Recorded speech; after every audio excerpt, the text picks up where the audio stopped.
요즘 아파트 분양이 워낙 안 되다 보니 이상한 조건들도 많이 붙었더라고요. 이상한 조건이 어떤 조건이 붙은 거예요? 계약만 하면 3천만 원을 주고 그리고 중도금 대출 무이자에 예. 뭐 이런 파격적인 계약. 계약을 취소하더라도 일체 해수받지 않는 조건. 아, 3천만 원 준 것도 안 돌려받겠다? 안 돌려받습니다. 그런 조건들 예전에도 많이 있었는데 뭐 새로운 건 아니에요. 과거에도 그런 경우가 있었습니까? 과거에도 그런 일이 있었어요. 예전에 2012년도에 일산 식사지구 있죠.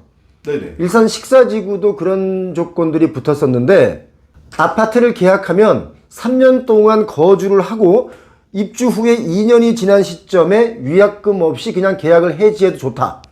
이런 조건도 붙었었어요. 식사지구에. 야, 이 말도 안 돼요, 대표님. 그런 제가 계약을 했다가 그 당시에 입주 전에 제가 취소를 했었죠.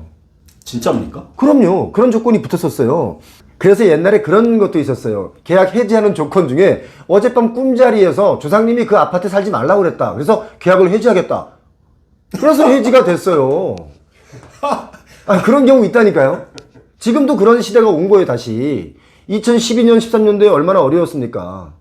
아니 그럼 건설사나 시행사 같은 경우는 그 사람들은 정말 피를 토해내는 심정으로 그런 조건을 거는 거잖아요. 그리고 그런 일은 2013년도인가 정도에 아마 파주 교화신도시에서 그런 일이 있었어요. 예전에 한양건설에서 지은 아파트인데 한 120 몇 명이 분양대금을 돌려달라는 소송을 낸 거예요. 그 이유가 뭐냐면 아파트 가격이 분양할 때보다 하락했으니 돌려달라는 거예요. 그래서 분양대금 반환 청구 소송을 냈는데 결국 승소했어요. 그러니까 시공사인 진경우죠. 그 왜 그러냐면 분양할 때 어떤 조건이었냐면 분양 원금 보장제를 내세웠었어요. 그런데 집값이 하락하니까 수분양자분들이 계약을 해지해달라 이렇게 해가지고 결국 최초 분양가에 비해서 집값 하락 시에는 계약금을 반환해줘야 한다라고 법원에서 판결해서 계약금 돌려받았던 사실이 있어요. 그런 경우 꽤 있습니다. 아, 그게 가능한 얘기들입니까? 네, 지금 뭐 새로운 건 아니지만 요즘 그만큼 분양시장이 완전히 어렵다는 걸. 그런데 진짜 이상한 건 분양가 10억짜리 아파트가 있어요. 네. 계약금이 1억이에요. 예. 근데 건설사가 3천만 원을 무상으로 지급해 주겠대요. 3천만 원을 무상으로 공짜로. 계약금 1억 원 중에 3천만 원을 무상으로 지급해 주고 예. 그럼 5천만 원은 무이자로 대출까지 해주고 그러면 당장 내가 내야 될 돈은 2천만 원. 그렇죠. 2천만 원밖에 안 되거든요. 네. 그리고 중도금 60%도 나머지 전액 무이자로 대출해 준다 그러고 예, 예. 그러면 준공시까지 계약자가 실제로 낼 돈이 없는 거예요. 없죠. 내 돈 2천만 원만 그렇죠. 들어가는 거죠. 더 재밌는 건요. 뭐예요, 그러면? 준공 전에 계약을 해지하면 실제 내가 낸 2천만 원하고 건설사가 대신 내준 3천만 원하고 합의 5천만 원을 계약자한테 돌려주겠대요. 그래요?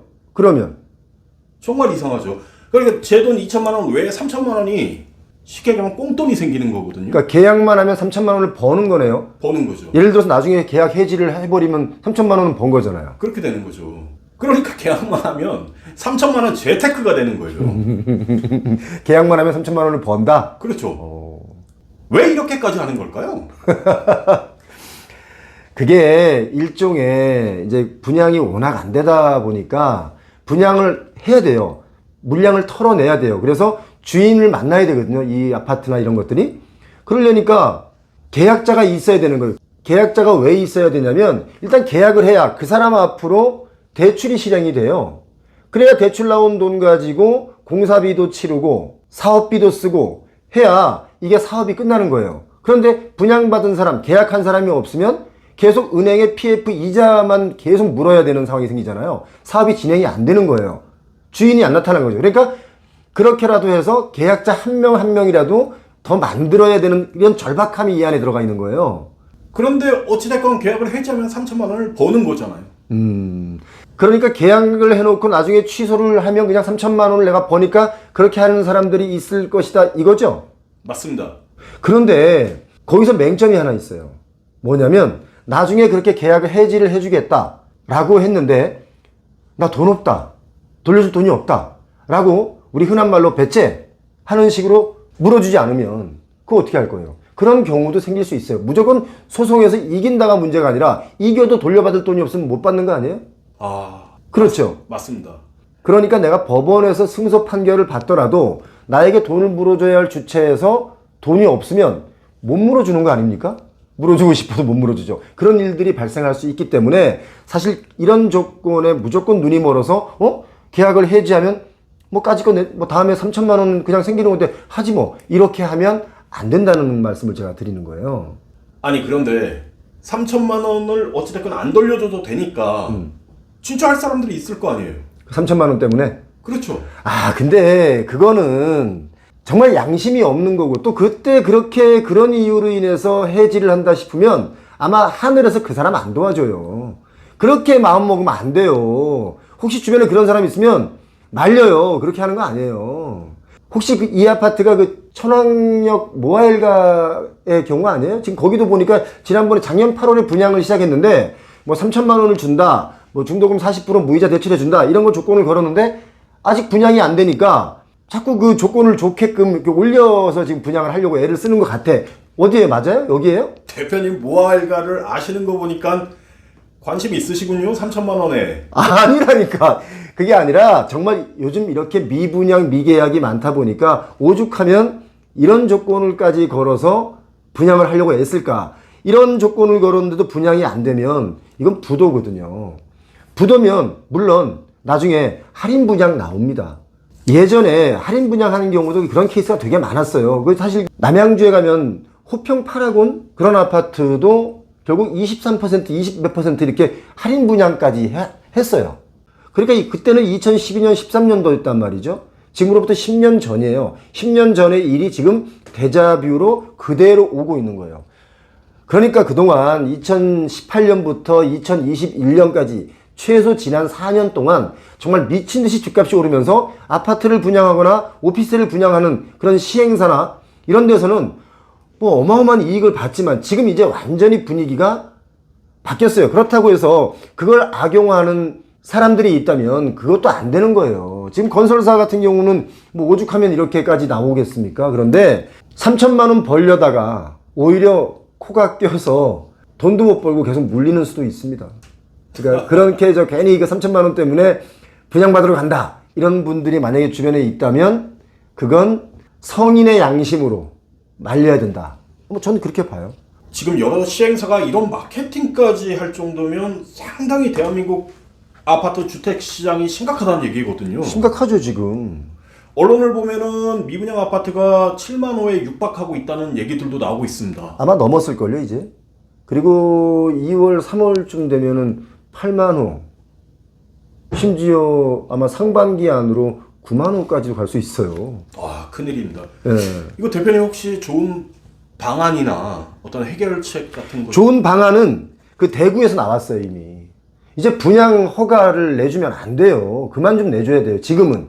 아파트 공급이 부족해서 아파트 가격이 뛰었다고 막 많은 사람들이 그렇게 해서 아파트 가격이 진짜 뭐 뛰었잖아요. 근데 공급이 부족한 게 아니에요, 지금. 고분양가에 고금리 때문에 이걸 못 받아줘요. 대한민국에 많은 직장인들이나 이런 서민층들이 돈을 그렇게 많이 모을 수 있습니까? 고물가 시대에 쓰기 바빠요. 솔직히 쓰려고 하다 보면 돈도 없단 말이죠. 그런데 분양가는 이렇게 높고, 그래? 고분양까지만 그래도 내 집 마련을 해서 한번 받아볼까? 했더니 금리가 또 높아요. 감당되겠어요? 그런데 계속 인허가는 나와 있고 사놓은 땅이고 작업해놓은 땅이기 때문에 할 수 없이 분양에 들어갈 수밖에 없는 이 상황들. 그러니까 대구에서는 지금 당분간 잠정 중단을 했지 않습니까? 지금 잠정 중단할 때지 계속 인허가를 내줘야 할 때는 아니다 라고 저는 보는 거예요. 그게 방법이에요, 지금은. 올해 미분양 난 거 2024년도에는 해결이 될까요? 어렵다고 봅니다. 죄송하지만 어떤 데는 30% 할인 분양도 나올걸요. 저는 그렇게 봅니다. 예, 뭐 이게 인생이 장난 아닙니다. 예? 지금은 부동산 가격이 많이 하락하고 있다고는 하지만 실질적으로 어디 지역에 하면 하락하지 않은 곳도 있고요. 특히 강남의 땅값은 안 떨어졌단 말이죠. 강남의 땅값이 떨어져야 진짜 부동산 하락입니다. 이 지역의 땅값이 떨어지지 않으면 계속 강남 파리를 하는 사람들이 다른 지역도 계속 값을 띄워요.